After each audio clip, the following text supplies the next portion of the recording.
Hello, and welcome to another episode of Some of Our Parts, the podcast where two friends talk about the movies that have added up to make us who we are. I'm Lindsay. And I'm Jim.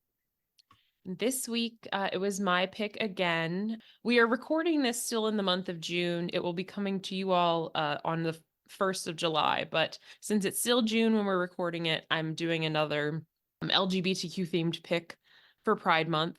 We're doing something a little different this week because I picked a documentary instead of a fictional film. So I picked iconic documentary from 1990, Paris is Burning. Now, Jim, I know you have not seen this because when I first brought it up, I think you thought I was referring to a World War II film, Correct, Is which Paris is Burning? is Paris burning, and it's not at all what I thought it would be. So No, yeah, it's a very, very different thing although there were some happening. military uniforms in the film.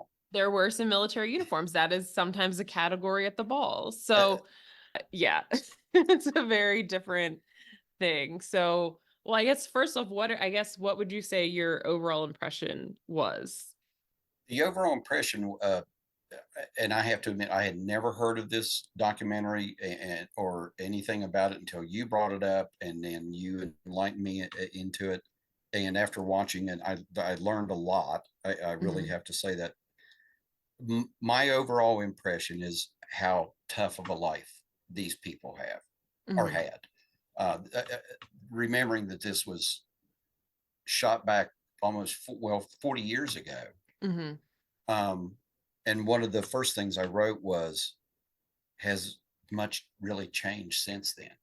The Yeah. attitudes of people towards people of, of that persuasion, or with that, with those, their lifestyle. And I really think it's as relevant today as it was probably back then, maybe even more so. Hmm. Is one of Yeah. the things. But it was enlightening to me. It was, like I said, nothing that I had ever seen.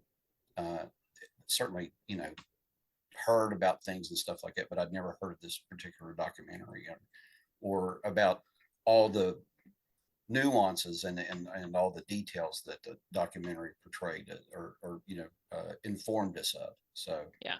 I Yeah. appreciate the opportunity to see it, and to learn a little bit more about, about the people, and how their feelings and so on. And that's the other Mhm. thing I came away with, and maybe hopefully somebody else will, that they have the same feelings as everybody else. They had hopes and Right. dreams and aspirations and hurts and pain, and just like everybody else. So it, you Hmm. know so we're all the same, really. Yeah. Under the skin, we're all the same. Exactly. So, and I appreciate always, you being open-minded and willing to kind of dive into whatever I pick, Jim. I appreciate that. Oh, not at all. So I always feel like I come away learning something a little bit different and new. So Well, good, good. I'm happy to hear that. So, for people who are not aware, Paris is Burning is a documentary. As I said, it came out in 1990, but it's filmed, most of it takes place in 1987. A chunk at the end is from 1989, but primarily mm, 1987. So, we're in the late 80s in New York City. It's following people who are participants in ballroom culture in New York. So, this is primarily like Black and Latino, gay and trans people, some drag queens, etc. So kind of people sort of within the LGBTQ community, kind of in various, I guess, of the various letters in the community. So it sort of gives a very, I think, broad overview of what ballroom culture is, like what is a ball, what is the experience like, what is the language. We also meet a lot of individual people that are participants in the balls and in the whole culture in houses and stuff like that, and they kind of talk about what brought them there, like what they're trying to do. And it's nice too because you have a variety of people. You have sort of like the elders of the community talking about how things have changed, which I think is funny too because it's like that's sort of how it is like within every like hmm community, right? There's like older people that are like, these young kids are doing all this different stuff. I wrote that down, that the one person who was doing a lot of the talking, the older person, Mhm. getting prepared, I said, Yes, sounds like Dorian. me, old school. Yes. These youngsters, they don't know anything about anything. They don't know what it Right. was like when I was their age. So, Yes, yes. So it's like you say, these sentiments like cross all cultures. But yeah, and then you hear from some of like the younger people that are newer to the scene and like kind of what their hopes are. I think it's a mixture of like triumph and tragedy kind of, because I think like within the ballroom scene, it's so like vibrant and fun and joyful and just like competition. People get a little edgy about it, but mhm, I think as like we were texting about it, like I think, people get edgy about it the way that like people playing football against each other get edgy towards each other, right? There's mhm. trash talk. Uh, it, It's it, just the field is different. no, it's a good way to describe it. There is some trash talking Yes. between the contestants, the Mhm. participants. So, Yes, here it would be called reading, reading and shade, which we'll talk about. But yeah, I think for me, this is a movie that I first saw, I want to say probably when I was in college, because I'd gotten into, as I've mentioned when we on Tu Wong Fu, like watching RuPaul's Drag Race. And if you have ever watched RuPaul's Drag Race, you have heard quotes from this movie. Period. If you've listened to okay. RuPaul's songs, like the songs that other drag queens put out, you have heard these quotes. I actually highlighted some of them. So we'll start there maybe, because there's Uh, not really, uh, since it's oh, a documentary, we don't really have like a plot to follow necessarily, but I want to start with quotes because this is sort of like maybe for people who haven't seen this but are maybe familiar with like RuPaul, you hmm, recognize these and then you watch Paris is Burning, but it do take nerve. That is one thing. Junior LaBeija, who is the MC primarily, who's like the person on the mic, like calling out the categories and stuff. who I thought was During hilarious. yes, Junior LaBeija, one of the people still alive from this movie. Oh, okay. Yeah. So it do take nerve is one thing that Junior says, and they say that on RuPaul. It do take nerve because it does, right? It's that sort of the context Yeah. of that is like the idea of like walking in a ball Hmm. does take some courage to put yourself out there. So, it do take nerve. Another thing that Junior, I believe Junior says it, but she bring it to you every ball. Why are you gagging so? That's I think a common phrase that you definitely will hear in RuPaul and like in other kind of related media. The context there is just basically like she's great every time. Why are you surprised?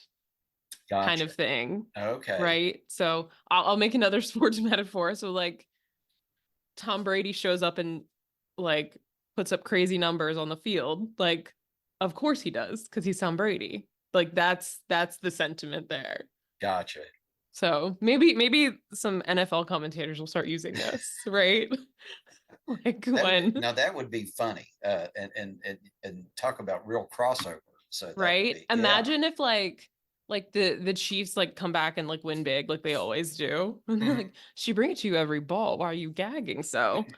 Patrick, bring it every time. And then when people are walking and they're like, Shantae, Shantae, Shantae, that is in, well, RuPaul uses that a lot. So, like, at the end of every episode of RuPaul's Drag Race, there's a lip sync to determine Hmm. who goes home. And the person who's staying, they say, Shantae, you stay. And then the person who's Oh, leaving, they say, Sachet away. But there's one of RuPaul's songs. I got one thing to say. Shantae, Shantae, Shantae, Shantae, Shantae. Is it in Supermodel? I think it might be in Supermodel. RuPaul's oh, song okay. Supermodel. So that's like something like this. These like cadences come up when he says, "It is a known fact that a woman do carry an evening bag at Evening dinner bag. time." That is so one of my favorite drag queens from RuPaul is named Bob the Drag Queen, which is a great Bob the Bob the Drag Queen. drag queen. Yes, also on We're Here. Used to be on We're Here. Bob has a song called Purse First that's talking about like enter a room, purse first. And Oh, the opening line of the song is, it is a known fact that a woman do carry an evening bag at dinner time. And the quote in Paris is Burning, he continues like, you see it on Dynasty, you see it on All My Children. So on in Bob's song, they say you see it on like The Real Housewives of Atlanta, you see it on The Real Housewives of Potomac. You even see it on Little Women LA. that is an iconic quote that I remembered. Opulence, you own everything. They've used that on RuPaul. They used it one season with a queen who was from, I want to say Ethiopia, who was like, English was not the queen's first language, so they kept saying it wrong. Oh, And that became kind of funny because they were like opulence. They kept saying, opulence, you own everything. I don't know if I've heard this anywhere, but there is a part when Pepper LaBeija, who is the mother of the House of LaBeija in there, is mm-hmm. talking about how great she looks for her age. And she just goes, ha, suffer, which I loved as a quote. I don't know that I'd heard that before, but I just liked it a lot. So I think, but other things like shade and reading and like tea and kiki, like all these like other phrases that become like part of the lexicon, like Mm-hmm. culture, like Mm-hmm. this is where it's from. Like not necessarily this documentary specifically, but like this community, like this culture is where we get a lot of these things, right? Like tens across the board. Like people say that, like that's like what they're saying in a ballroom and stuff. So that's kind of, I think, sort of the entry point for me into this was just like, okay, I hear all these things. I hear them referencing it. Like, for example, on also on Drag Race, every season there's a reading challenge. Oh, So the queens have to like read each other. right. And RuPaul always says, in the tradition of Paris is burning, the library is open because reading is what? Fundamental.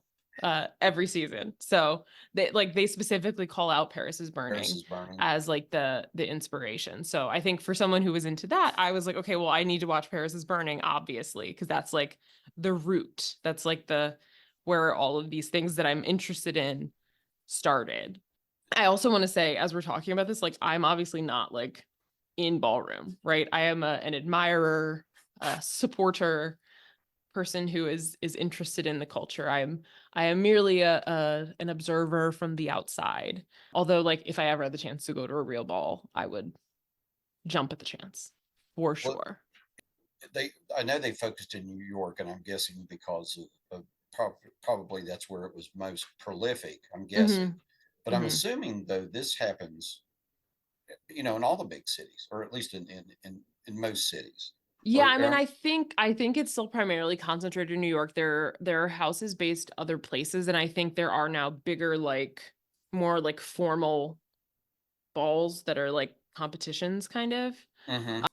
So, like I think the one you see towards the end that's like sponsored by like the whatever equity fights designers against AIDS Oh, or right, whatever. right. The So I big. think there are bigger things like that that happen, and they happen kind of all over and even in like in other countries too.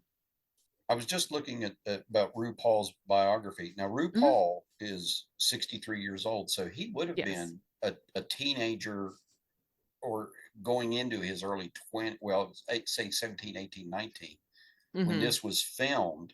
So probably he was, and I don't know where he grew up, but he would have been in in the life, so to speak, I guess at that time. Oh, he grew up in San Diego.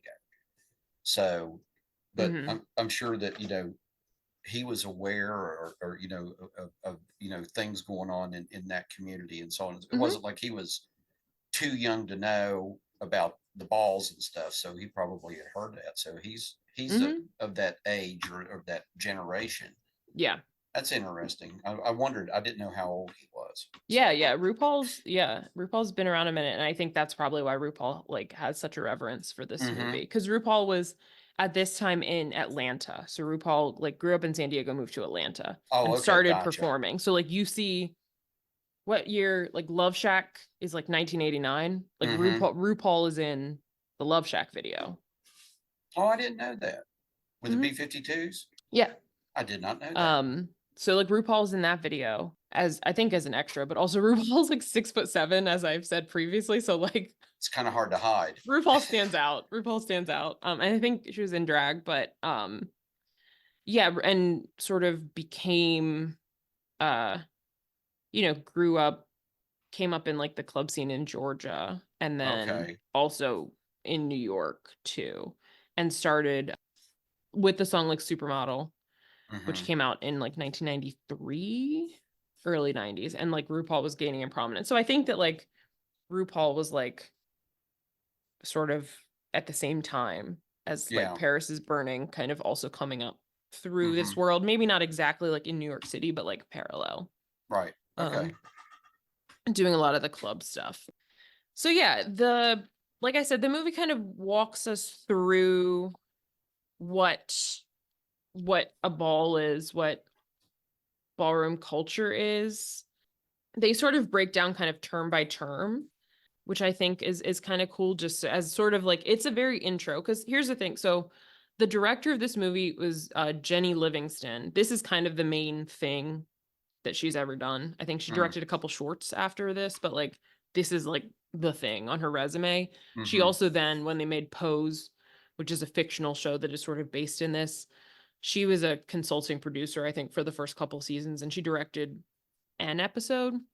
So she was involved though, because it's like Right. Pose, if you watch Pose, like there are characters on Pose that are like directly these Taken characters. from the Storylines, we'll talk about one that comes up. Well, we'll probably talk about more than one. There's one specifically I have in mind, but certainly other ones will pop up.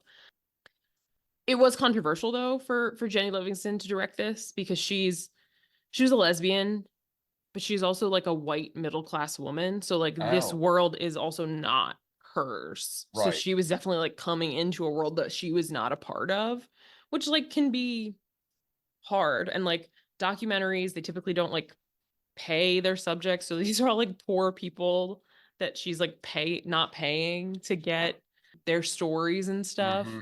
I did read that eventually, like when it sold, so this premiered at like Toronto and like Sundance, like film festivals, and eventually it sold. And she was going to split some money Mm. between the people. And I think most between like the main people that That were in talk. the yeah. Yeah.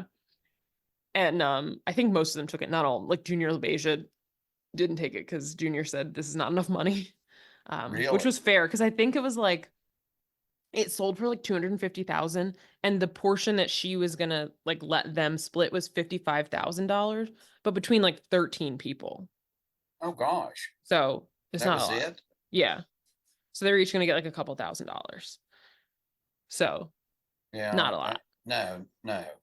Uh, But yeah, and I think that is sort of a different conversation, a larger conversation about like documentary and like the ethics of that too. right. Because I think typically people don't pay because you want like just like a pure story, but also it's like these people are like like there's people on this in this that are like stealing to eat. Oh yeah. So it's like I don't know like where the ethics land on that. So that is just one piece of it, but I think that it is still like a kind of a seminal piece of work, I think, within like in This terms of community. like LGBT like culture and Hmm. community. Like it's in the Library of Congress, like the National Film Registry, like because it's of cultural importance. So I think that it's a good like overview, sort of like it's sort of, you see like the Hmm. terms like flash on screen, right? So like what is a ball? Hmm. And a ball is basically like it's like a competition. So there are groups of people called houses. Houses are essentially like found families. So there will be like a house mother, house father who's in charge basically. And they usually take a name. A lot of them, like there's House LaBeija. So that was founded earlier by Crystal LaBeija, but in Paris is Burning, Pepper LaBeija is the mother of the house. There's like House of Ninja, there's House of Saint Laurent, House of Extravaganza, there's House of Pendavis, Omni. There's some other ones in that, but all Hmm. the main people we talk to are all within those houses. So it operates like a family. Usually people live together, they would take care of each other. Like one of the mothers that's in here, Angie Extravaganza, is like, I'm taking care of, I'm making sure like before the ball, like my kid's hair is good, their costume is good, they have their shoes. Do you need help with your makeup? Like, and they're also making sure that they're like fed and clothed and like doing the right thing and taken care of. And often too people, and you see this if you watch the show Pose, like you all are living in a house, like you operate like a family. So you have like responsibilities to your family too, right? Like Hmm. maybe you got to do chores, like you got to cook for your house siblings and stuff. So I think that is a piece that I really like love about it. That despite, because a lot of the people in this are were rejected by their families. That's why they're they have to form houses. It's a family when you don't like have a family that accepts you. What part of when I was listening to that and just it was just my thoughts, it also reminded me a little bit of fraternity life, Hmm. fraternity and sorority houses where, maybe, not so much somebody like me who lived in the town where I went to school, but someone from out of state comes to a strange state in a strange school, and they Hmm. join a fraternity or a sorority, so they have some people in common, and it's a lot of that arrangement where you have duties to perform in the house, and you Hmm. take care of each other, and so on and so forth. So, and we had a house mother, Hmm. but yeah, it sort of reminded me of that a little bit too, just coming from my perspective of being in a fraternity. Yeah. Yeah. So one of the people in the documentary, Dorian Corey, was talking about it. When people are rejected by their families, they're searching for family elsewhere. And houses are families for a lot of children who don't have families. It's sort of a different kind of family in the way that like maybe like hippies would form a family. Hmm. A group of human beings in a mutual bond. She also said they're like a gay street gang. But instead of like street fights, you go to a ball. Hmm. And that part of the other reason the houses started is because people like want a name. So you're kind of competing for something. You have like a team that you're part of that you're competing for. And then everybody usually in the house takes that name. So like everybody in the House of Ninja is like Willie Ninja. The current like or the more recent father was like Benny Ninja. House of Extravaganza was started by Hector Extravaganza, and then you have Angie Extravaganza, Venus Extravaganza. So like everybody sort of takes on the name of the house. But yeah, and then the mother, what's cool too is they have a Mother of the Year award at the like usually I think it's like a one of the bigger balls. So the ball in this is called Paris is Burning, because one of the people running it is called Paris Dupree, I believe. Hmm. So there was like a lighter skinned person that was like always on stage with Junior. That was Paris Dupree. Oh, And so okay. it's the Paris is Burning ball. It's Paris's ball. So like Angie Extravaganza, we saw get a Mother of the Year award because of like taking care of like your Hmm. kids. Um, I thought it was sweet how they referred to them as children. mhm. And it almost all the mothers referred to their people in the house as children. It, you know, Yeah. it, it wasn't just one house; it was all of them, and it was all, oh, these children, these children, Mhm. and it was. I thought it was endearing. That's how they Yeah. they they spoke of them and thought of them, I guess. Yeah. No, I think that there is like a real like you get a sense of like responsibility and like protectiveness to like the younger generation. And that's one of the other things too that I think is important about this because I think that some people think now that like I don't know, like transgender people are like new, but you Mm. see like Pepper LaBeija talking about balls in the 60s, Hmm. in the 60s and 70s, Yeah. right? Like in the late 80s, you have Dorian Corey who's like in her like mid 50s and has been And doing this for decades. So yeah, like it's this because is like at none of least this 20 is years. Yeah. right. So like this idea that like there are people that act like I don't know, like drag queens and like transgender people are like some new invention to like come get your kids or something. And it's like no, like these people have been around for forever. You just like people actually can just like live life a little bit more now than in Hmm. the past. And so certainly maybe you see people more, but that doesn't mean that they didn't exist before. It Right. means that like, people can kind of come out in the open a little bit more. Because she talked about just how it changed from wanting to look like Marilyn Monroe Hmm. and the movie stars to then, now, these children, all they know Hmm. are the TV shows, Yes. or models, Hmm. they wanted to look like Dynasty or, Yeah. Knots Landing or the Yes. supermodels, the Yeah. Yeah. era Like of She said it was like in her younger years, it was like Vegas showgirls. So it was all Mm-hmm. like feathers and headpieces and all of this. And then into the movie stars and like the Marilyn Monroes, and then in the 80s into like the models. So like you see, for example, Octavia Saint Laurent has like a wall Oh just gosh. full of pictures of models. Polina Porshkova Mm-hmm. was her favorite.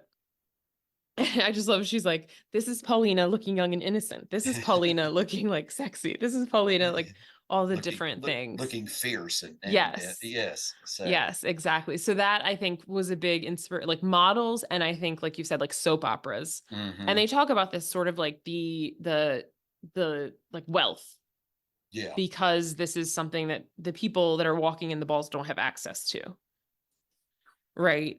That you have to, this is a fantasy, right? You can't necessarily live this life outside of here. Right. There are other 23 hours a day, but like here, you get to sort of do whatever you want. And I And I think it was I kind of got that theme too. It was not only mhm, do what you want, but be who you want. You could mhm. be anybody or anything while you were in that little space. Yeah. Yeah, like they were So. talking about, this is like you're walking up to the stage at the Oscars, you're walking the runway. Maybe outside of here you're hungry and Hmm. poor and homeless, but like right here you are like a Yeah. star. You Hmm. are like living that.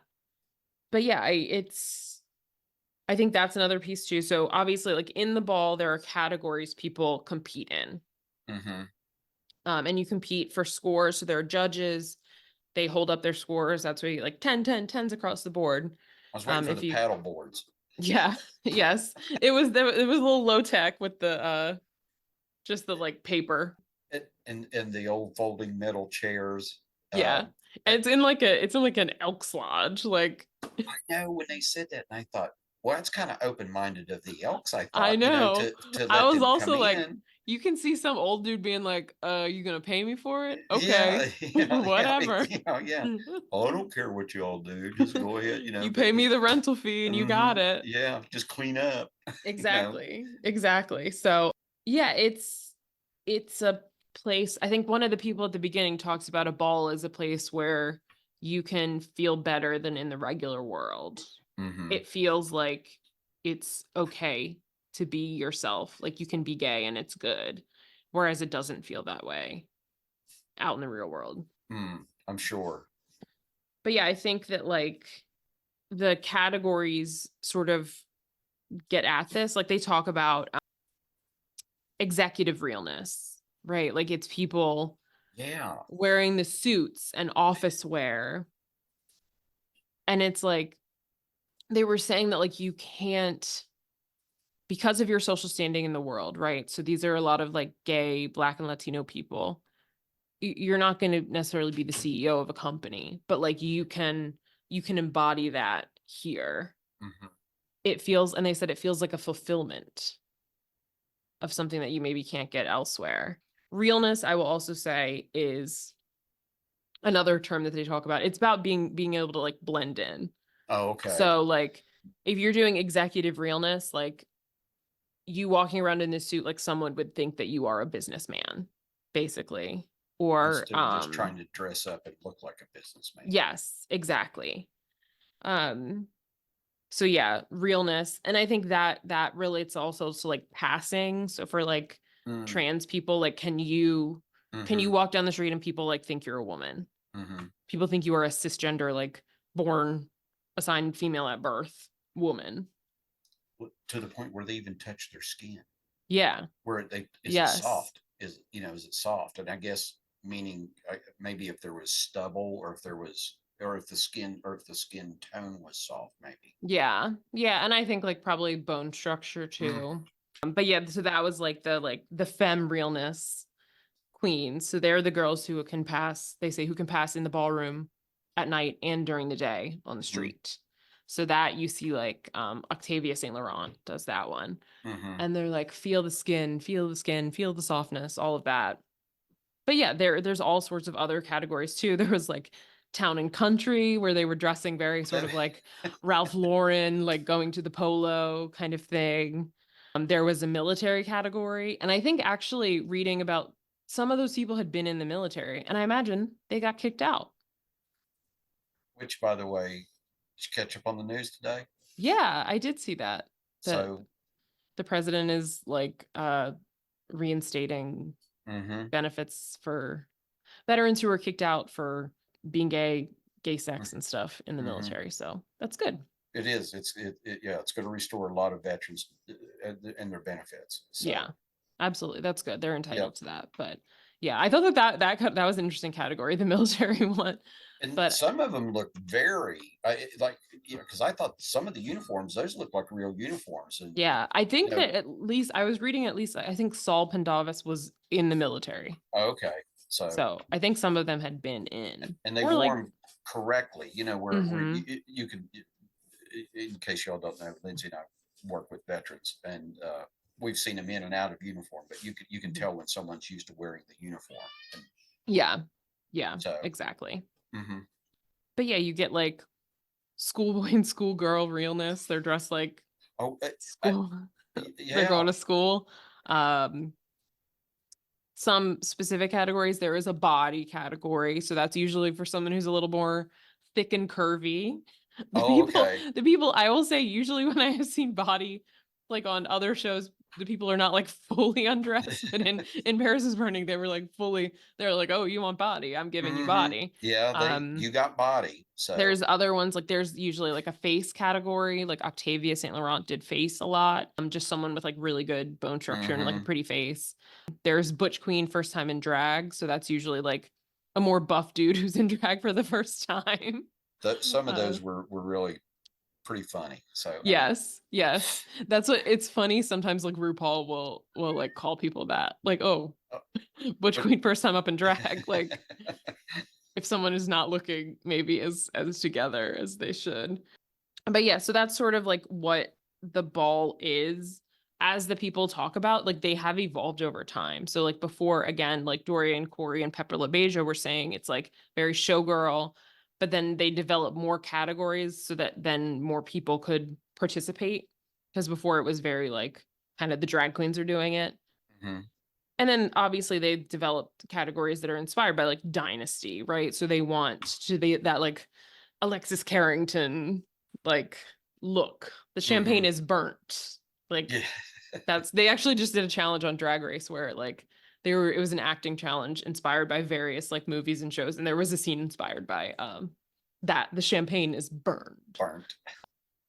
But yeah, so it's sort of the houses walk on the balls, they try to compete. One of the other things that they do to compete is voguing. So I think people know what voguing is. You have seen like, Madonna's song Vogue. You have seen people Vogue. It is sort of like a form of dance. It's named Vogue because of the magazine, because a lot of the movements emulate like poses that models do. And Honest to so God, I did not know that until yeah, they said that. I didn't even put that together. So, yeah, yeah. So it's sort of like, as I think Dorian Corey said, as I mentioned before, like instead of street fights, you're voguing. So you're sort of like they wanted a way to sort of have it's almost like a combat in hmm, the ball. And instead of like fighting, you vogue. So you see, if you watch the documentary and like if you watch a ball that happens now, you can go on YouTube and like watch them.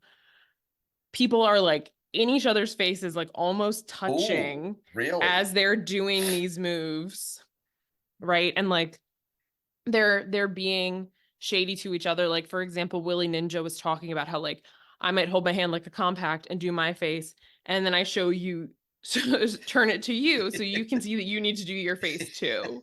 So it's sort of like you're competing, you're like making digs about like through your Hmm. movement. And if you watch Paris is Burning, the type of voguing that they're doing now, they would call it old way. So it's sort of like these like bigger, more like staccato movements. Oh, okay. Do you know what I'm talking about? They're sort of doing Yeah. these like big, like, and the Hmm. same as like Madonna. If you watch the Madonna Vogue video, Right. that sort of movement, these like bigger things where you're kind of stopping and holding it, that now they call that old way. Now it's a little bit more fluid. Sorry, I hit my mic. I was getting too into my voguing. They call it like new way or vogue femme. So you don't do as much of this. You're doing a little bit more like Oh, I kind of like the old way. fluid Sorry, movements. I'm old school. Yes, yes. I will say I recommend, I follow Gravity Jacobs, who used to be a member of the House of Beaumont, now is the House of Marc Jacobs. Gravity does like a lot. Gravity is really good at hands.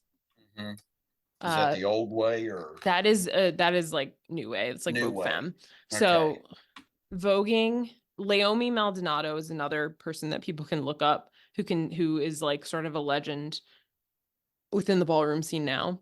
Hmm. And does a lot of like videos and teaching about like basic voguing, how to do it, and the 5 elements. So currently they're with the current style of voguing, there's 5 elements. And I think they're all present in old way too, it just looks different.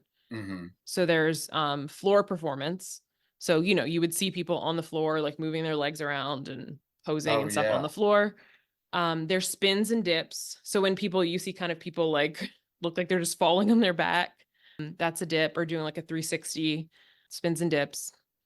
There's catwalk, which is a little Hmm. catwalk. People usually do it like in, you know, their knees bent. It has like a certain look. There's duck walk, which you would see people like all the way down, which we saw some of that. Yeah, there was The gonna say I. little, Hmm. which is just like murder on the knees. Gotta be. It makes Well, my knees hurt just like looking at people doing it, but I'm so like jealous. I was like, I wish I can do that. That's Chuck all I want to Berry. do. Exactly. It is like that. And hand performance is the other piece. So that's the hands. Again, Hmm. now the hands move a little faster. They're a little more fluid, Oh, but you okay. see a lot of hand performance like in old way too. It just like looks different. So, but I encourage people to like look up videos, because I think it is people like who are really good at voguing are just like super impressive to me. Like dips. Hmm. Like again, the way people do it now, especially because it's like fast, right? You're standing up and you fall Fall backwards back and then you and then you spring like right back flip up. over. Yeah. You do a 360. So it's like you flip like a pancake. Ooh. Yeah. That's how Leomi described it. But like it's just so like cool and athletic. And Willie Ninja is in this and is sort of one of the pioneers of Vogue. And Hmm. actually, because of that, Willie like did a lot of work with like choreography and like teaching girls how to like walk like a model and stuff. So, and Oh yeah, Willie yeah. modeled as well and is in some like Janet Jackson videos and stuff. But yeah, Willie, and if you like look up Willie Ninja too, Willie Ninja like took inspiration from like modeling and Vogue magazine, but also like Fred Astaire, and like grew up going to like the Apollo and to the ballet in New York. Oh, So okay. just took, you can see like the quality of movement. Hmm. And then Willie's successor, Benny Ninja.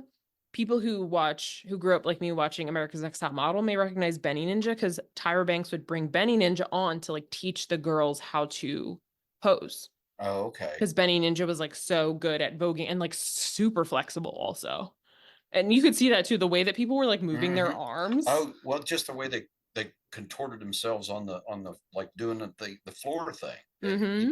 Yeah, I mean some of them look like pretzels. Yeah. Yeah. So that's that. Voguing. That's, I think, another like sort of essential element um that's Almost like involved. floor gymnastics. I mean, sort of Yeah, kind of like. exactly. And that's what they take. So it's like they talked about like gymnastics. There's pieces that come from that in terms of like the body movement, the contortion. They Hmm. talked about like hieroglyphics, like ancient Egypt. So you think of like the paintings that you see of ancient Egypt and like those sorts of movements, you see a lot of those. I think that also is more like old way versus like new way. But I think like the sort of like they call it tutting in like hip hop dancing, that Oh, okay. the sort of like all of this stuff with Hmm. you're like bending your wrists, you see a lot of that still in voguing. So I think Walk it's like just an like a, Egyptian. exactly, yeah. So I think it's like a really just cool like melding of a lot of different like styles of movement in a way that's just like super interesting and impressive to me, especially again like duck walking I will never get over. Just like how do your knees work like that. And like if you see people do duck walking now, it's like they're bouncing. Mm-hmm. But And it's just like how how do your knees work like this? I don't know, and I don't want to know. No, it's kind of crazy. I wish I knew because I would do it if I could. I would walk everywhere that way. I would just duck walk all over the place. There's a guy on Instagram who dresses up like Edna Mode from The Incredibles and duck walks around so that he's like No, short like Edna Mode. Yeah, that's funny. I have to look it up and find it. I'll send it to you, but hopefully maybe people know what I'm talking about. But that person just walks around like that so that they're like short like Edna Mode. So the other, I think, major pieces that they talk about are reading and shade. Mm-hmm. These, I think, are terms that are used a lot in the sort of more general lexicon now. So reading is basically like insults. It's a verbal dressing down. Mm-hmm. It is an art form of insults. You find a flaw, you exaggerate it. And as Dorian Corey explains, it's like, you walk around in the regular world, you're getting slurs and insults shouted at you. So you have to have a way to like fight back. And so you Mm-hmm. find something to pick on of that other person and you like call it out. So like Mm-hmm. that's where people like learn to read, right? It's like a self-defense thing. And then you take it within the community. And so because we like share, right? Like Dorian Corey was saying, like, I'm a Black queen, you're a Black queen, so like we can't call each other out for being Black queens, so we have to like find some sort of like little Nuance. minutia Mm-hmm. thing. So I would, if people are interested in hearing about reading, I think that if you just Google like RuPaul's Drag Race reading challenge, you will get a sense of what that looks like, because the drag queens, they dress each other down. They take it to a new level. They do, but it's like it's in a sense of like that's what we're here to do. Like we know we're all doing this, so it's Right. like it's all in good fun. It's like a Okay. roast. It's Oh, like that okay. sort of tone.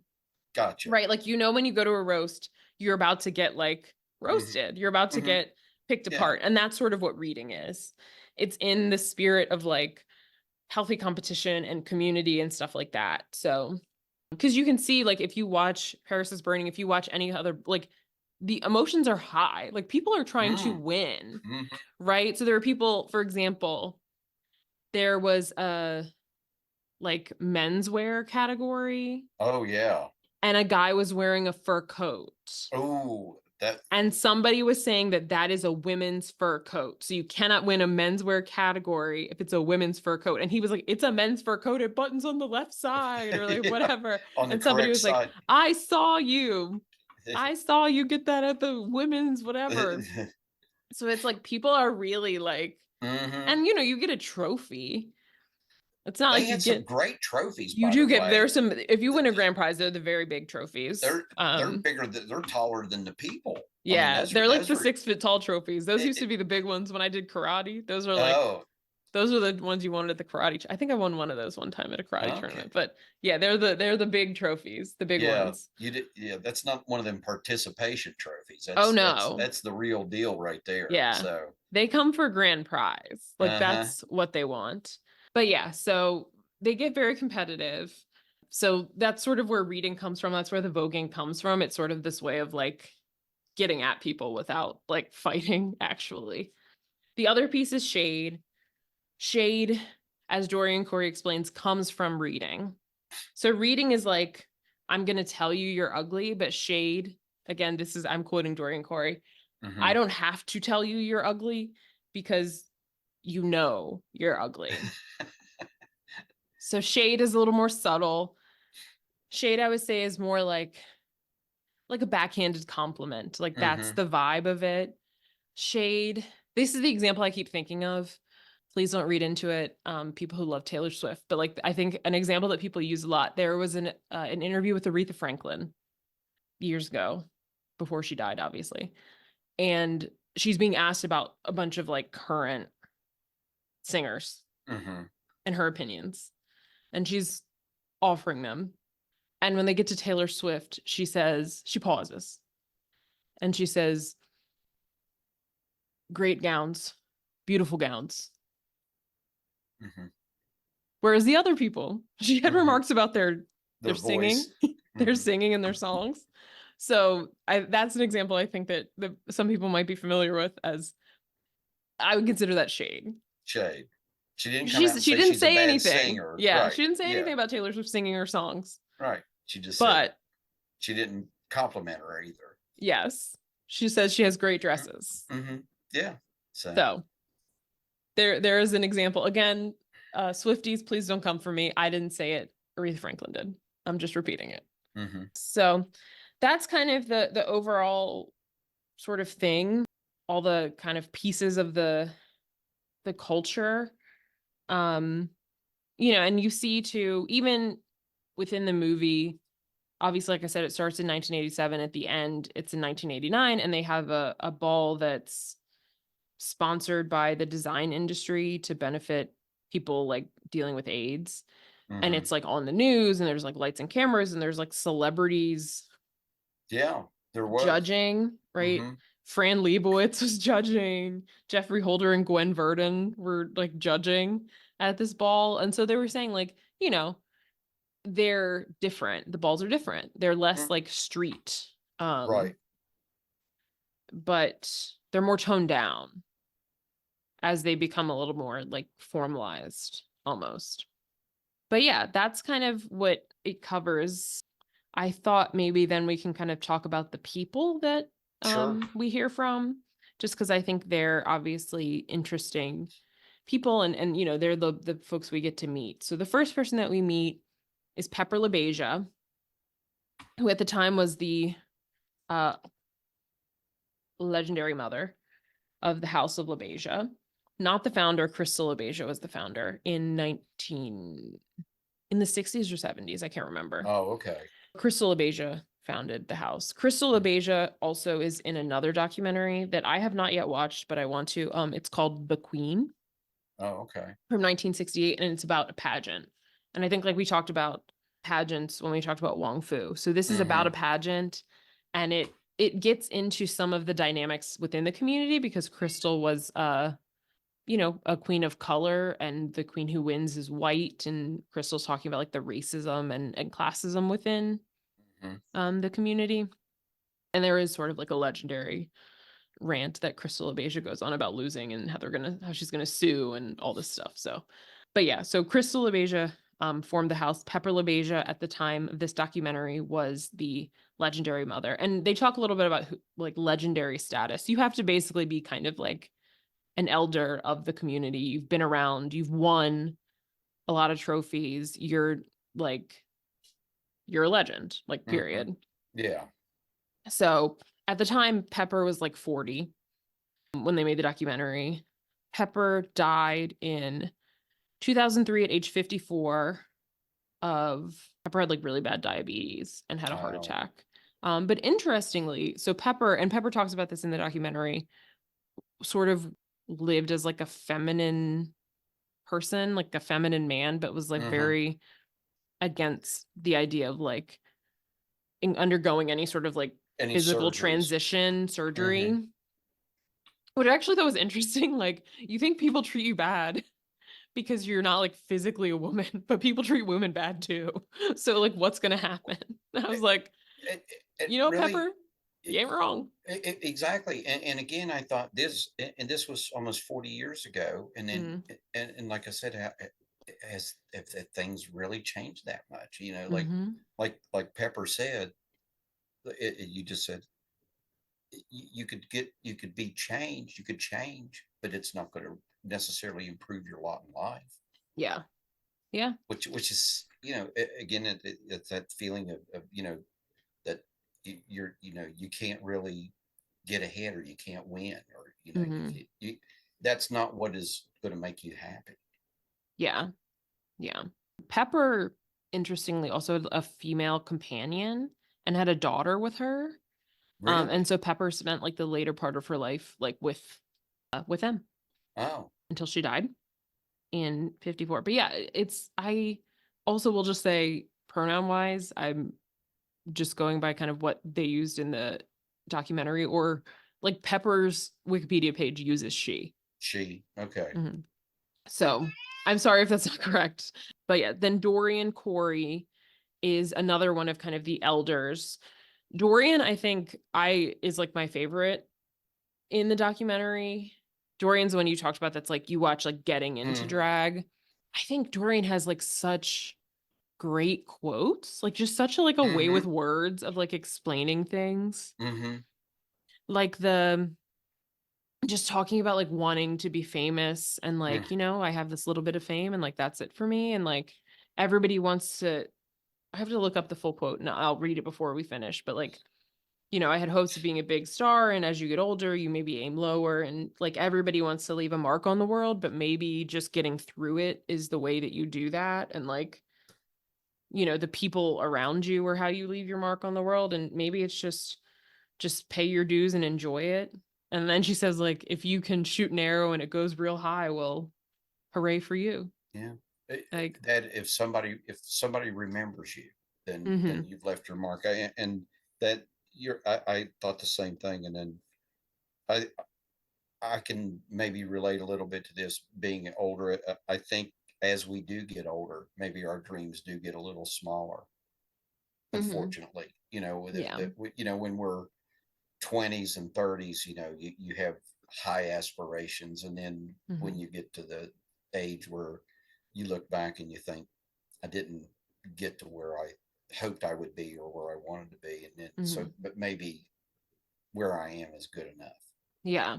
I think it's also like perspective. Like, what Sure. does that really matter? Right. I'm Yeah. a person that matters within this community, like Mm-hmm. that I can show up for. So, Exactly. And that people look up to. But I agree. I think Dorian was one of the most interesting and probably one of the most profound people that hmm, spoke. I was the history yeah, also, I think got a lot of the history of the community and how things had changed. yeah, absolutely. And you could tell that Dorian is someone that people like respected within the Mm-hmm. community because when they were like arguing about the Oh, points, here comes Dorian to come like help I know, figure it like, out. comes out and wait, wait, wait, wait, hold on, Everybody like calm down. Like, hold on, just yeah. What's funny too is that quote actually about like everybody wants to be a star. I actually wrote, so for people who don't know, Jim used to work at the same place I do, and I started a practice of writing a quote on this dry erase board every week. And I try to theme them to like what's going on. So like in June, I do like quotes from like LGBTQ people, and I did that quote one time actually Oh. because I thought it was good. I think I was watching no, I was watching something else I was watching Pose, I think, and they put Mm. that quote up at the end. And I had to like pause it, took a picture, and wrote it on the board the next day. So I think it's a good one. It's a good one that sticks with me. But so Dorian was 50, about 50, Oh, when okay. they filmed this documentary. So like in 1987, Dorian was like 50. Hmm. Um, so Dorian was like one of the elders of the community. Unfortunately, Dorian died in 1993 at age 56, Oh. from complications related to AIDS. Oh. We're going to hear that a couple times. So, Yeah. but Dorian Corey was also like a costume designer, went to Mm. Parsons School of Design. And that's something that she talked about too. Like earlier in the balls, it was about what you could create. So people would make their costumes and make their outfits. And at the time of the documentary, so like in the late 80s, it was about what you could acquire, like Hmm. what designers you could get, what you could boost, basically, or mop, Mm. what you could Yeah. mop from the store. We hear about mopping. We also hear about some people like stealing for food. Hmm. Freddie Pendavis stealing from Roy Rogers. That part was funny too. And Freddie was like, I hope Roy Rogers doesn't change the way they display their food because I'm saying this. Roy Rogers, please don't change. Well, and when they showed them, I guess in the Roy Rogers, and then there was that Yeah. elderly couple sitting there looking totally bewildered or baffled, by the presence of these people. Yeah. It was like, oh, Martha, I don't think we're in Kansas anymore, or Exactly. Welcome to New York City. Um, but yeah, Doreen Corey was, I think that was an interesting thing too. And I think that's also something that you see on like RuPaul's Drag Race too, mm, that in earlier seasons people could sew more and people would come with costumes that they made. And now okay, there's a lot more people like uh commission bringing, things, get yeah, designer things. Yeah, like one of the queens this season on All Stars was wearing like a full Versace, like off the runway outfit. Wait, and I gotta say, when they were showing one of the people in the one of the persons in the documentary in the store shopping, and there were some pretty things. I Mhm. guess I don't remember what things cost back then, but they had that one dress for 500 and some dollars. That was a Mhm. lot of money back in 1980 Yeah. something. Let me tell And you. none of these people were like doing well Well, financially. exactly. It's like, but so I guess that's where, I guess they had to mop, in order Mhm. get that done. But Yeah. um, Or you have people buy you stuff. Like Venus would have people buy her well, stuff. or they hustle. Yeah. They talked about that, and I'm assuming, and they said there was a lot of that going on, that Yeah. in the community, that's how they lived, or that's how they had to sustain themselves. Just like Mhm. Dorian said, you can't sustain yourself and not work in New York City. Yeah. Either you work or you starve. So, Yeah. She was like, people have their little jobs during the day, people hustle, people like hmm do yeah, she's, whatever. I like, she said, don't think they're lazy, because you can't not work and then and Mhm. then and then eat. So, Yeah. So, Dorian, I have teased this in our previous conversations, Jim, about a murder. I'm waiting. I've been waiting for this. So, So, I'll talk about the storyline on Pose, how I learned about this, and then we'll talk about Dorian because it involves Dorian. So, even better then. there's an episode of Pose, and again, Pose is sort of based on this. There is a character named Electra Abundance who is played by Dominique Jackson. And I'll talk more about Pose later, but Electra is she does most of the characters do some level of like sex work. Electra works as like a dominatrix. Oh, okay. And so this man wanted her to put him in like a suit, kind of like the gimp suit from Pulp Fiction, that sort of thing, Oh, where okay. he's like sort of covered, his face is covered, Mm-hmm. and put him in a cage. Ooh. And she leaves because that's like part of it. But she leaves for too long. And when she comes back, he's dead. Uh-oh. So she has to figure out what to do because she is a Black trans woman in late 80s New York. So she's not necessarily like Oh, so the show takes place at the the same show time takes place at period. the same time. I Yeah, got like you. late Okay. 80s, early 90s. Okay. Okay. In New York. So it's very like it's truly like a fictionalized version of Mm-hmm. Paris Oh, is Burning. Paris is Burning. Yeah. Even some of the people are in it.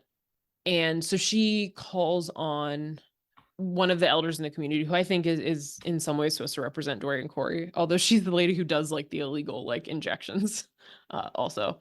And they basically wrap him, they put him on a carpet and like a tarp Mm-hmm. and cover him in like baking soda and other household chemicals so he won't smell. Oh, okay. Roll him up and put him in a trunk and put him in the closet. Really? Yes. In the closet in his house, or in the In place where, in their house. in their house? So they're just going to Yeah. keep him there. Yeah, because they were at like a sort of like sex club place. They weren't at his house. So Oh, yeah. okay. Okay. But they're just going to keep it there. They're not going to take the trunk somewhere and like bury it or hide it. Just No, going to I think on the show they were gonna keep it there maybe for a while and then try to move it at try like a to move different it. time. But Ah, so shifting to the real real life. story. Yes. So the year is 1993. Dorian Corey has died recently. It's October. Dorian died in August. Dorian, as I said, went to Parsons and was a costume designer, so had a lot of nice costumes and clothes. Mm-hmm. Dorian's friend entered her apartment with a couple guys that were gonna try to buy some of her wardrobe, like for Halloween costumes or whatever. Yeah. So they are going through the closet. There's fabric, there's feathers, there's sequins, and then there's a musty green plaid garment bag that's folded over on the floor. And they're like, what is in there? This friend, she's like, I'm a small woman. I couldn't pick it up. She couldn't find the zipper, so they cut it open with some scissors, and they're hit with a smell. Oh God. They called the police. They're like, I'm not even going to look.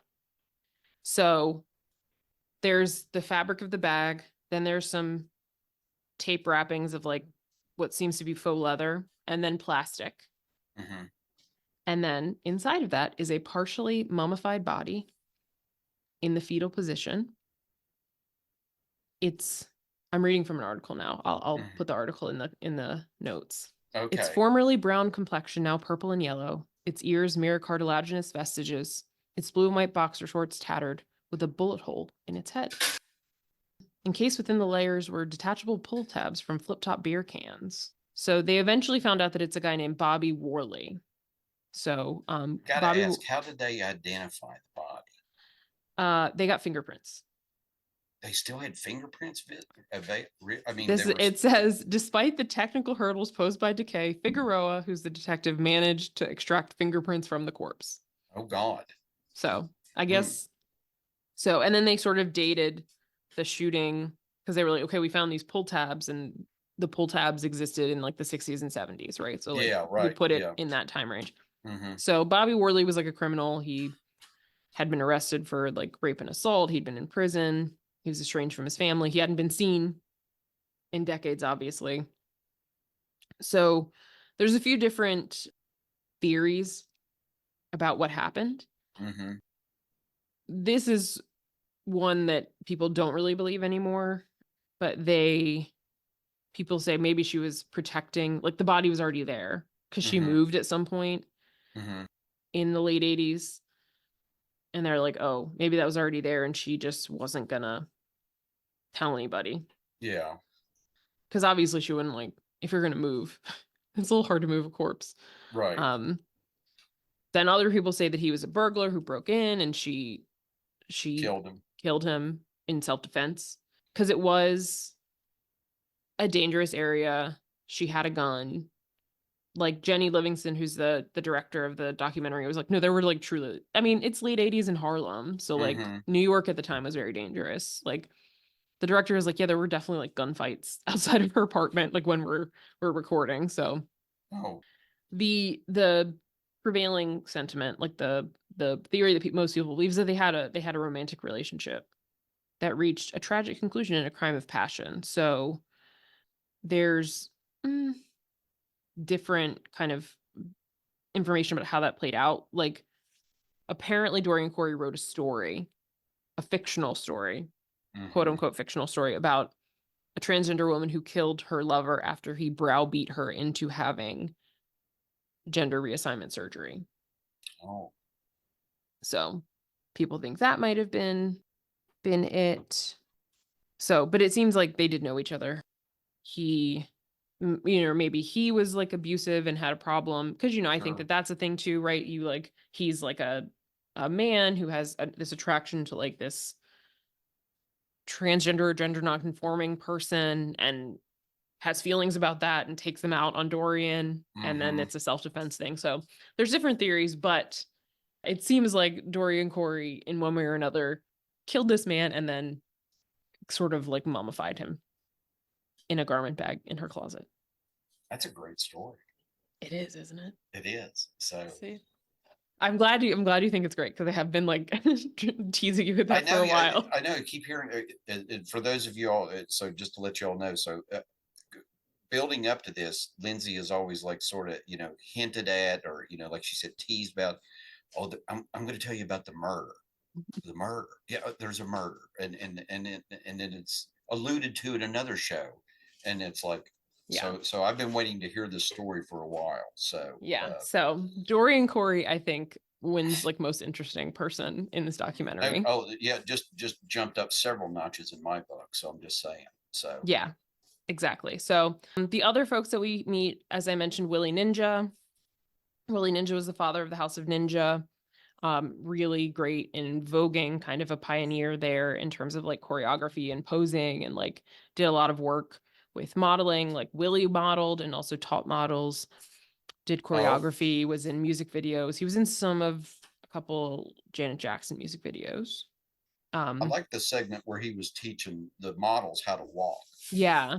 And, here's here's this person teaching, women Yeah, he how was to talking about be like women need to like I have to teach the women how to be feminine. more feminine. He said New York women is are more harder or whatever. Hmm. And I wrote a note after watching the documentary. I said that there are more, some of those people were more feminine than some women that I have known throughout my life, not only in appearance but also in their behavior and but honest to goodness, I mean, some of them were absolutely stunning Hmm. Hmm. to look Yeah, at, and just their mannerisms and so on and so forth. for sure. So Willie Ninja, he was like in his late 20s at the time Oh, when they filmed okay. it. He looked a little older, I thought. Yeah, I That's thought so too, but Yeah, I thought he was like in his 30s maybe, but yeah, he okay. was like 26, 28 Oh, at okay. the time. He died not too long ago. He died in 2016, but he did die of AIDS-related heart failure. Oh, But as I said, like his house continues. The Ninja House of Ninja is still it's still around. there. So they still have the houses like they talk about in this show. Hmm. Hmm. Okay. Yeah. Yes. Yeah. And some of like these exact ones, like La Beja is still around, Saint Laurent, Mm-hmm. Ninja. I don't know if it like Extravaganza is still around, but a lot of these houses, and like I said, like Pendavis, like they're the people are still around. Venus Extravaganza, she's someone who was kind of a sad story. So What we met her. happened? She was one of the people. She was the Oh, one oh, Venus. Mm. that was murdered. So sort of as I mentioned, the movie's kind of in 1987 and 1989. And in 1987 we meet Venus. She's like 22. Oh, I thought she She was a lot younger, I think yeah, I think she was or I she don't seemed a lot younger. She yeah, seemed, she definitely seemed very like very young. But yeah, Venus was she was in her early 20s. Yeah. No, she was maybe 22 in 1989. no, because she was 23 when she died in 1988. So yeah, she was Okay. 22 at the Okay. beginning. But she was like very tiny and petite and like very Mm-hmm. like girlish. But she did a lot of work as like an escort. She did a lot of sex work. And unfortunately, that was like first of all, that was like a thing that a lot of people did because it was like, what Evidently, yes. else are you gonna do as like a trans woman in the 80s? And I think for unfortunately, like there were people who found particular interest in Mm-hmm. dating, seeing sexually trans women. So that's kind of how she made her money. But she and it made it extra sad because she was just talking about how she like wanted to be married and like have a house and a family and like be a star and all this stuff. It was just like stuff that like, a 22-year-old girl would say. Like, Yeah, had the same hopes and dreams that a lot of other people that age had. yeah. That did make me very sad at the end of the Hmm. movie when they talked about her path, being killed. Yeah. Yeah. That was She the was, that was the tough part too. That she'd been strangled yeah. and Yeah. left. They like found her in a hotel, like a Yeah, crappy hotel. in a bad hotel, rolled under the bed. That's Yeah. Yeah. That happens to a character on Pose too. And it's like I've watched that episode once or twice and it like makes me cry every time. Cause then also well, it's like then Angie, her house mother, had to like call her biological family who are like, not accepting and it's just like a hard thing. And right, like no, they were gonna like bury her in like Potter's Field, which is what happened to like a lot of oh people really? who died of yeah, they talk about that on Pose too. Sorry, I there's a lot of relation to Pose. But No. yeah, they would bury like or people who like died of AIDS and didn't Hmm. have someone to like claim them. They would be buried in Potter's Field. Right. As an Um unclaimed. as an unclaimed body. So they but I mean thankfully that also shows like the power of like the houses as family, right? Angie could go Hmm. claim her as her daughter and be like, this, I know who this is. Don't do that to her. Yeah. Well, she said Um she had to identify her, she had to didn't she? identify her Because and then she had to inform the parents too. So and I think you it's could tell how upset she was over that. yeah. Yeah. So, well, we'll skip to Angie. So Angie was not much older, actually. I thought Angie was older. Angie was like 23 and 25, like in Really? 87 and 89. Yeah. Oh, I thought she And was like was doing 10 that. years older. I Yeah. thought so too, but she was pretty young too. And she died in 1993 at 28. Of So age. possibly, so she had AIDS, but she died of liver disease. And what I read was they're not sure if the liver disease was AIDS related or um she was on hormones, but that she got like off the Oh, street. So people don't know if it was like the yeah. hormones Bad. or AIDS. Yeah. Cause, and Oh. that's the thing too. There's storylines about that on Pose. Like people want to get like injections to like Hmm. look more feminine, but they're like getting just like some lady like in her brownstone, like doing injections. And then you're like getting infections and stuff. So I think it's all like real stuff. Another of my favorites was Octavia Saint Laurent. Hmm. I thought Octavia was like super pretty. She was the one who like really wanted to be a model, who like idealized Polina Porshkova. I wrote killer abs. Yeah.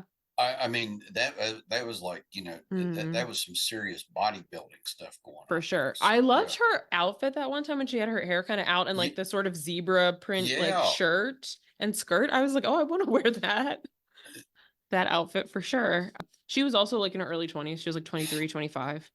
She wanted to be a model. I think there's a character on Pose named Angel who becomes a model. So I think Angel was Based inspired by on. Octavia because you Okay. see Octavia going to like the Ford model search, which I didn't realize also. I've watched this movie multiple times, but that one of the people at the table was the girl from Coming to America, the love interest. Oh, oh, When she talked, like Octavia was talking to her, she was like, "Yeah, we looked at yeah. 75,000 foot." I was like, "Oh my God, Lisa, Yeah. Well, the Lisa other one, McDowell." who was the other one though? The other one She looked familiar. Like was she she was sounded, definitely, I think she was from Australia. I don't know. Sounded like a little bit, but Was she like Elle Macpherson or something? I don't But she know. looked familiar. Like She I was like, did, I've seen this yeah. person before. Like she's definitely like a model or something. I say Um, I got to go back and look at all my Sports Illustrated I swimsuit was issues gonna and find say. out who it Uh, was. but yeah, So so Octavia really wanted to become a model. And I honestly like, why was she she, not a model? Because like she well, looked like a model to me. she looked better than over half of the people that were there at that thing waiting to be Hmm. interviewed for Yeah, and the part where modeling. she does the photo shoot, I was like, Oh okay, gosh, yeah, posing, like she looked great. she did. And the photographer thought she was great. It- Um, yeah, but like I said, boy, the abs, yeah, killer abs. yeah, she was great. So in my research about her, she actually grew up like kind of more accepted by her parents, Hmm. which was really nice to hear at the time, especially because she was born again like in the 60s. Hmm. She also died pretty young, unfortunately. She died in 2009. She was 45. She died of cancer. She did have HIV and she was like an educator Hmm. about having HIV. She didn't die of it, but unfortunately she still died pretty young. What I did notice, and this was prevalent in the '80s anyway, but a lot of them smoked, and so um, and that Yeah. was hell, I smoked back in the '80s. So Mm-hmm. Yeah, a lot of smoking. And I think quite possibly like a lot of drug use. sure, Like probably. Junior, I read an interview with Junior LaBeija, who, as I mentioned, is still alive. Junior LaBeija we see throughout as the MC. And I think I will say, in terms of ballroom, I think the MC is a super important and like fun role because they're narrating the action with all these like fun quotes. Oh, he They're was great. they're maybe reading people, right? They're Hmm. letting people have it. They're like pumping people up. So all sorts of things. And I think that you see them if you watch Pose, Billy Porter's character. Billy Porter was nominated for a bunch of awards for playing the character Pray Tell, who's the MC Hmm. at the balls there, who is like it's Junior LaBeija, right? Oh, Like okay. although they have a bunch of other characters in there that are, I think, real MCs in real life. And then if you watch the show Legendary, which is a reality show that I'll talk more about, Deshawn is the the MC, and he does like all the narrating when they're like Vogue battling. And it's just very fun because it's a little more of like fast, like upbeat. So he's like, Yeah. give it to me, give it to me, give it to me. Ah, give it to me, give it to me. Ah. And it's just fun. So Junior LaBeija, at the time the documentary was filmed, he was like 30, Oh, okay. 30-ish, because he was born in 1957 in Harlem. So he, as I mentioned, he was in the House of LaBeija. He joined the House of LaBeija after he was basically beat up. He was emancipated at 15 because he was being abused in his home by his siblings. Oh gosh. And I guess when you were an emancipated minor at the time in New York, they like give you an apartment Really? by like the Department of Human Resources or something. But he joined the House of LaBeija at the time Okay. for like the family. And that was sort of, I think, in the days of Crystal Mm-hmm. LaBeija, founding mother of the house. And but yeah, he's still like, I guess, a member of like the family overall, but I read that he also went back to school in his 30s or later in his life Mm-hmm. to become a social worker like me. Cool. Um, he also talked about he did not want to participate. So a bunch of the other like living people at the time when they started the show Pose, um, Jenny Livingston called them to say like, hey, you can come like consult on the show. And he Mm-hmm. did not, he chose not to. The rest of them did. He said he enjoys RuPaul in the interview I read, but does not like the show Legendary. So I love the show Legendary and I'll talk about it, but I think I think it makes sense why Junior's issues with it. Like one of the judges on Legendary is like, well, the first couple seasons it was Megan Thee Stallion, which like I Mm-hmm. love Megan Thee Stallion, but also she's like a straight cisgender woman who is not like in the ballroom scene. So like I think it Right. makes sense to take issue with that. Um the people that participate are in it though, so like I still think it's cool, but I totally get his gripe Right. with it. So that's Junior LaBeija. We meet a couple of members of House Pendavis. Kim Pendavis, we don't see him a lot, but he's the guy that's like sewing and talking Mm-hmm. about making it. We see a little bit of him like walking in the balls. Mm-hmm. He died in the early 90s from heart failure. Oh. He was in his 20s. Oh. The younger kid that was sort of his protege, Freddie Mm-hmm. Pendavis, is still with us. Oh, Freddie, okay. as we talked about, he's the kid we see talking about stealing full meals from Roy Rogers, which was very sweet. I just love that part. Like, Roy Rogers, please don't change how you do your food. um, I'll be crying. yes, he's still alive. He was actually on Pose, like cameoed as himself on an episode of Pose. Oh, he did? Yeah, yeah. How And did he then look? I don't well, I read this, I don't remember it, Oh, but oh, okay. I I saw just pictures of him and like he looks good. Like I'm looks good. obviously he's older because he was only Yeah. like a teenager when they made Mm-hmm. this. So he would be, I guess, in his 50s now. So Okay. pretty good. Pretty good. Yeah. The other person, Sol Pendavis, who is one of the guys that we see in the military uniform. I think he's the guy that's like sitting. There's a guy like in a military uniform that's like He- sitting and talking. right in the army uniform. Yeah. He's yeah. Mm-hmm. That's Sol Pendavis. He is also still alive. And I believe he was also in that same episode of Pose, but I don't Oh, okay. remember what he looked like. Because Freddie is like on Instagram and stuff, so you can like Oh, find okay. pictures of him. I mentioned Angie Extravaganza. The only other person that we talked to a little bit is Carmen Extravaganza. Carmen's on the beach Mm-hmm. talking about having had her surgery and like feeling very Surgery. free, which is also just a piece that she was just talking about like feeling free and like herself and like, I don't know, like, don't we want everybody to feel that way? Like, Well, yeah, well, that's what. Yeah, that's what I mean. It's like I'm glad she did, and I'm glad she felt that way. But yeah, like you said, don't we all want to feel that way? Don't we want yeah, everybody else to feel that way? That yeah. because And she said I'm as free as the wind that's blowing right here on the beach. mm-hmm. And And it's then the like, person with her said, "Yeah, but that voice." So I thought, oh, throwing shade. yes, there you go. But yeah, I think that's the thing that gets me because obviously there are a lot of people that don't want people like Carmen to be able to feel free, and it's like, but why? Like, Why? Why? Yeah. She seems so happy. She's just on the beach. Yeah, she did. She seemed like that was like the greatest thing for her to be on that beach at that moment, Hmm. and just to be, like she said, just to feel free. And then, Yeah. you know, I'm sure she might have felt nicer if she, had a nice cold drink in her hand, maybe at some Yeah. point. But but at that time, right at that moment, she had everything she wanted right there. She's like, I am a woman in the United States, or whatever she said. Yeah. But yeah, that why can't we want that for everybody? Right. She was like 20, in her like mid late 20s also when this Hmm. was filmed.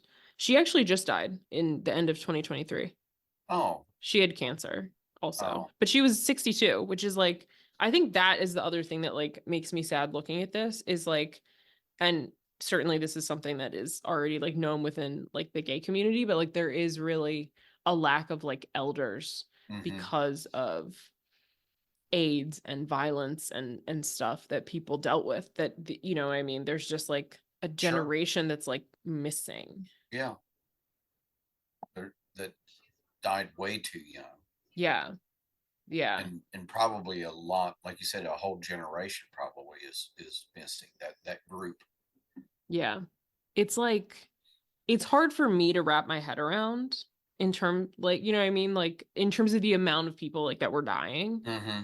because like it's just it hasn't been the same like since then. Obviously we've made a lot of like leaps and bounds in terms of like Oh yeah, medication. but about medication and treatment, Yeah. and early treatment and diagnosis. And people are getting to the point that they have like undetectable levels of virus and like all this stuff, so it's just like when I watch things like Pose, or like you read like or watch like Angels in America Hmm. and other things like that, it's just like the idea that like this many people died, Oh, it was, yeah, it's like horrible. just left and right, people dying. I watched a video once and it was like the like gay men's choir of San Francisco or something, and it was a picture of them in like whatever, like the 80s, and then Hmm. it was like a picture of like who's left now, and it was like three people. Yeah, And it truly like it made when I like saw this like on Instagram, it just like made me start crying because it's just like wow. hmm, Like I can't it's imagine devastating. like my like group of friends and peers just like dropping like flies. I can remember when the word started coming out about, it was this, this disease, Hmm. and then it was, you know and of course, well, not of course, but the first big revelation to me that was Rock Hudson. Mm. Hmm. And all of a sudden, then it was like, and then other people, Freddie Mercury, and Yeah. then and then just the record numbers, and at first it was coming out of the big cities, and then of course at this Hmm. time I might have been in Richmond, Virginia, but it was coming out of New York and Philadelphia Yeah. and San Washington D.C., Francisco San and Francisco, and it was like all of a sudden, and it was, that, and they didn't know what it was, they didn't know hmm what the but men were, and then it turned out they thought it was, drugs, or or IV, IV drug users, which hmm it was for to some degree, but yeah, and then then it just became rampant, and then yeah. it was the death toll just mounted every day, and it Hmm. was a scary time. I think for everybody, just Yeah. you Yeah. worried about what caused it, how was it transmitted, Hmm. and at the time there was no treatment for it. Yeah. They Yeah. used to say that if someone contracted AIDS, you bought a 3-year calendar, hmm and then basically that was it. You know, Yeah. if you lived that long, you were lucky. Yeah. It was And it's just, like gruesome too, right? Because people who get like sarcomas and like get the like it's, the yeah. lesions and stuff. So it's like it's not an easy way to go either. If you ever see the movie Philadelphia with With Tom Tom Hanks, Hanks. and yeah, and Denzel Washington, where based on a true person and true story, but Hmm. as his disease progresses, yeah, the lesions and so on and so forth, yeah, it's just devastating what it does to the human body. Yeah. And I think also like the stigma around it, right? Because also, I Mm-hmm. mean, there's already stigma around like gay people. Then there's this disease that people don't know about Mm-hmm. and they think you're like a leper. So then it's like Mm-hmm. extra stigma. And then, of course, I think to some extent, people in power care less about gay people at the Mhm. time. Mhm. Ronald Yeah. Reagan. Mhm. It all comes back to Ronald Reagan again. And that's why it's like a big deal when you have like Princess Diana like touching a person with AIDS, Well, I was gonna right? say Like, that was the one of the big things that I remember was her hugging someone, Princess mhm, Diana hugging someone with AIDS, yeah. and then Elizabeth Taylor picking up the cause, Mhm. because of Mhm. Rock Hudson, Yeah. and her, it showed her, holding him and so on and so forth. That yeah, that these people were, it was just a horrible, horrible disease, and Yeah. what they needed was our care and compassion and our love and Mhm. our and money and research and so on and so forth, not disdain and distance and hatred and intolerance. Yeah. But I think that's another, and they get into this on Pose too. Sorry, I would keep talking about Pose, but like I'm also inspired, I think, by the community again in terms of like the activism. Like they talk about Mm-hmm. like, and in Pose, they, because some of the characters in Pose have AIDS, and they talk about like ACT UP and like they're doing die-ins and a lot of a lot of like activism to say like, you can't pretend like this doesn't matter, right? Right. Like you can't shove us over here Mm-hmm. to die. Yeah. Here we are. Do something about it. Yeah. I was You've also got it. listening. Oh, sorry, go ahead. No, it's, yeah. You've got to help us. Yeah. You have. There has to be something. Yeah. I was listening to Dr. Fauci he wrote a memoir and he was on CNN maybe. He was on Mm-hmm. some news channel cuz he was like he worked in NIH Mm-hmm. in the early days. So a lot of his work was around HIV AIDS. Mm-hmm. Like he did a lot of work and they were talking about people protesting against him then and people protesting against him now. And he was like, the people protesting against me then, like, yeah, of course. People were dying and like people weren't like there wasn't anyone helping them. If Mm-hmm. I were them, I would also be protesting. He was like, the people now are not like it's not like a principled thing. They're Yeah. like just threatening to kill him because they don't want to get shot. But then he was like, yeah, like it made sense. Like if all of your friends are dying and like no one is Mm-hmm. giving you a Doing solution, of course you're gonna protest. Like, sure. of course you're gonna be angry. And he was like, so yeah, like I get it. I have no issues with it, which I thought was cool. I thought was like very reasonable of him to say. Because like, Good. yeah, obviously he was one person, couldn't necessarily like turn the whole thing around, but I appreciate that he like had that compassion. Yes. Um, An but insight. yes, exactly. And could see it as like a not a personal thing. Well, the other piece, that's kind of all the people and sort of what it made me think of. The other piece that I just want to touch on before we wrap up is just like the other things that have kind of drawn from this. Mm-hmm. Obviously, I've mentioned a lot about RuPaul's Drag Race. I think so much of like the way things are set up, the like lingo, the reading challenges, like all of these things come from directly from Paris is Burning. So I think if you're a fan of RuPaul's Drag Race and you've never watched Paris is Burning, you should watch it because this is, I think, like foundational. It's sort of like, I don't know, it's like, when there's like a movie made out of a book, it's like you got to read the book. Like Paris is Burning is the book. Yeah, exactly. Or the what do they call it? The root of Yes. everything. So it's sort of Yeah, like for the sure. source. So Um, so yeah, I think obviously Drag Race draws from this. Pose, as I keep mentioning over and over, is basically this but fictionalized. So it takes place in New York in the late 80s. It has characters that are directly inspired by the people in Paris is Burning. As I mentioned, some of them make cameos. They have like their own houses made up. The show also features actual like trans people in it.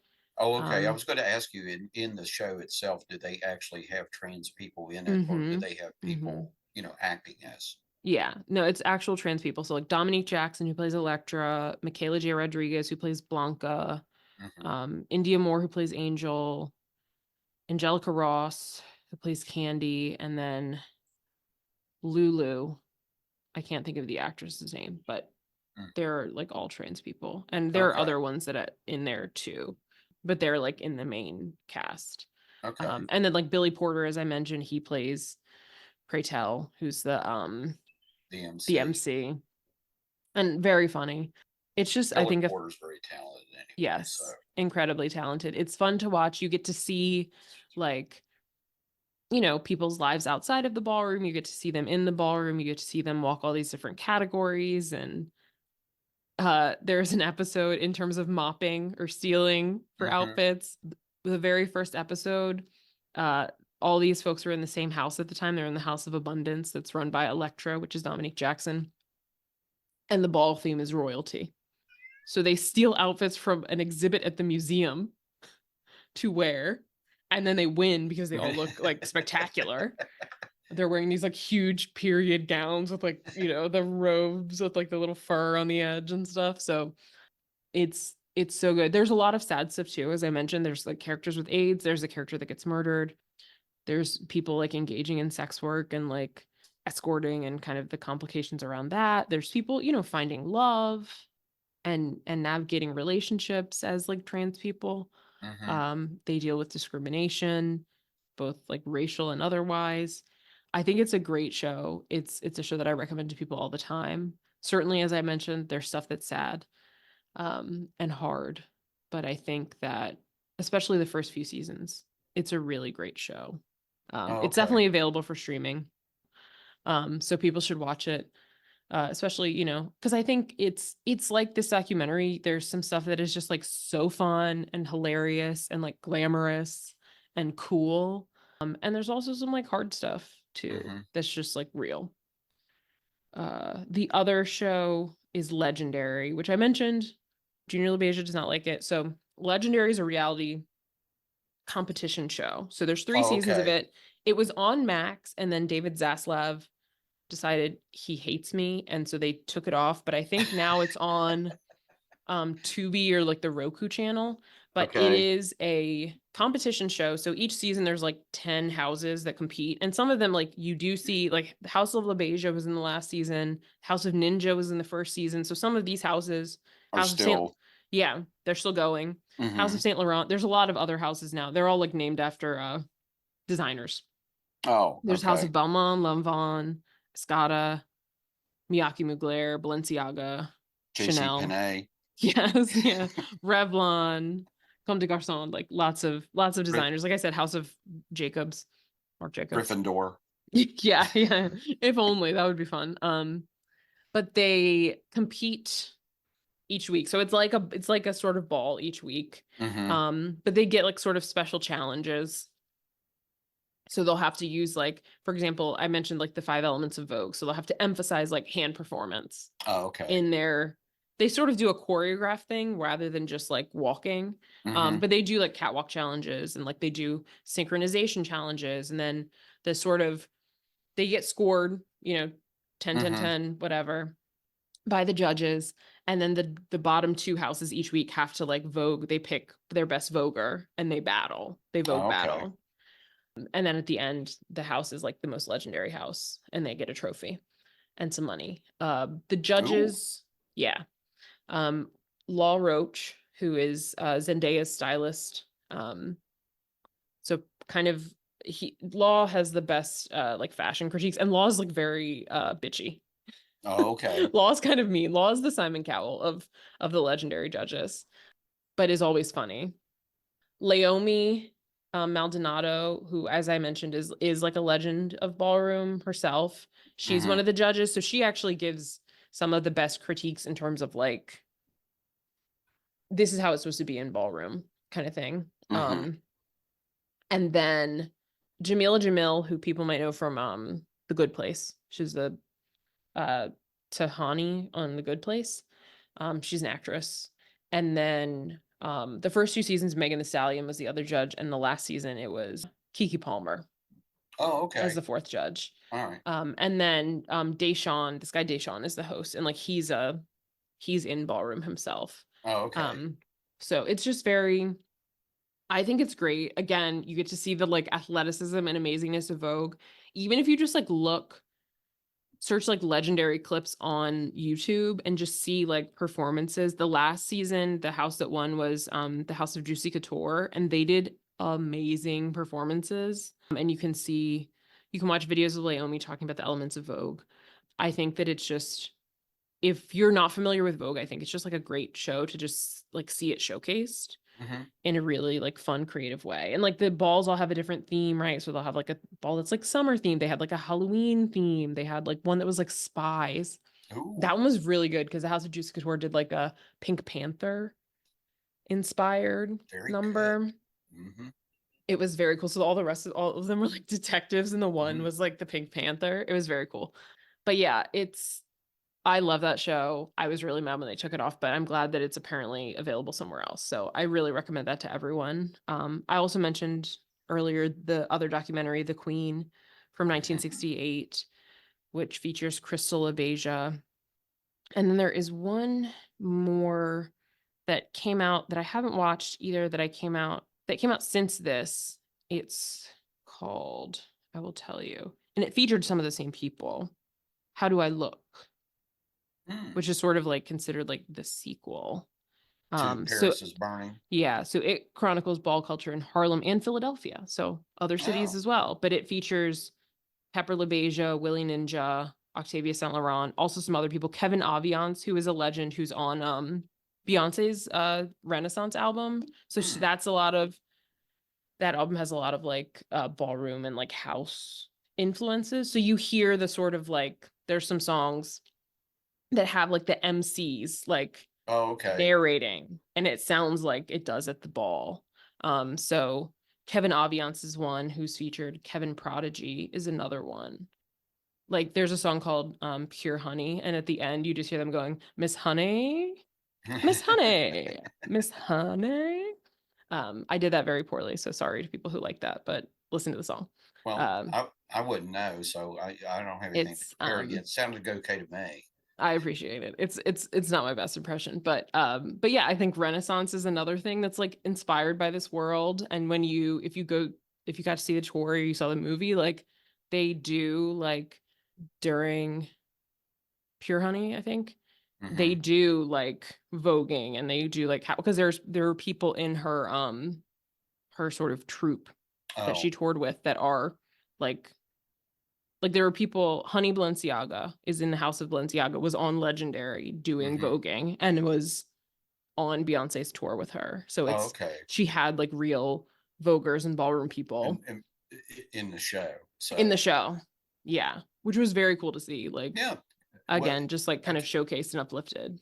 and I guess in a way you can look at it where they have made some progression, from the Mhm. time of Paris is Burning till now, with being in mainstream, Yeah. somewhat Hmm. entertainment, at least in that aspect, or designing, or working behind the scenes, maybe Yeah. as consultants, or Hmm. uh, so you know. For sure. And I think it's a combination of things, right? I think it's like Vogue, like Hmm. Madonna's Vogue helped blow things up, right? Because I think you see, even like in the documentary, like Willie Ninja, he was like, he picked up between the first and second thing. He was like, oh yeah, I'm like getting people want me to teach classes all the time and Yeah, like all this stuff. yeah. All of a And sudden, he said, that's yeah, it something exploded. there's a kid on in the family on Pose who was like a dancer, and he was like teaching voguing classes. Okay. That was like how he made money, which I think probably really happened, especially once Madonna's Vogue came out and everybody's like, oh, I want to do that. Yeah. Um, Yeah. How do you just, yeah. How do you do that? Or where did that come from? Or, yeah, yeah. so, And the video I looked it up because I was like, Madonna better not have taken Vogue and not featured any of these people, but she did feature two guys, Luis and Jose from the House of Extravaganza in the okay. video. So Okay. I was All like, right. good, pay your dues, Madonna. That's right. Because I think that's part of the piece too. Like it's great to be like more mainstream, but also you want to make sure that like these people get the credit. Well, yeah, that you acknowledge where it came from. You just don't, Hmm. steal it, Yeah. or borrow it, and then, or pass it off as, oh, this is something that I, came up with. Yeah. Yeah. So, So, well, that's kind of all I have to say about Paris is Burning. I mean, I probably could say more if pressed, but I'll leave it at that. Do you have anything else that you want to add, Jim? Again, I appreciate the fact that you brought it to my attention and selected it for our review for this week. And that I wanted to say that again, that it showed me a different side of people that I had no idea about, and now I know a little bit more about where some of the terminology comes from, like you said, Mm-hmm. like shade and reading, and then, because you hear these things, but being who I am, I had no idea where those ideas, or where those those things came from. But and if anyone out there is like, oh, I can't watch that, or I don't want to look at that, if nothing else, watch it, because it's just about people. It's Yeah. just people who have dreams and hopes and fears and concerns and worries, just like everybody else does. There's really no difference. It's just that their circumstances are different, but down deep, we all just want to be happy, and we all want to be, have that same feeling. So Hmm. Yeah, absolutely. And I think, like you said, I think unfortunately there are things that are better. I think visibility is better, but I think some of the hostility is hmm still there. I think there are probably still kids being kicked out of their families and looking for a new one. I agree, and I think Um, some people are picked on, or even worse, by mhm. not even their families, but by strangers, because of their appearance or their behavior. Yeah.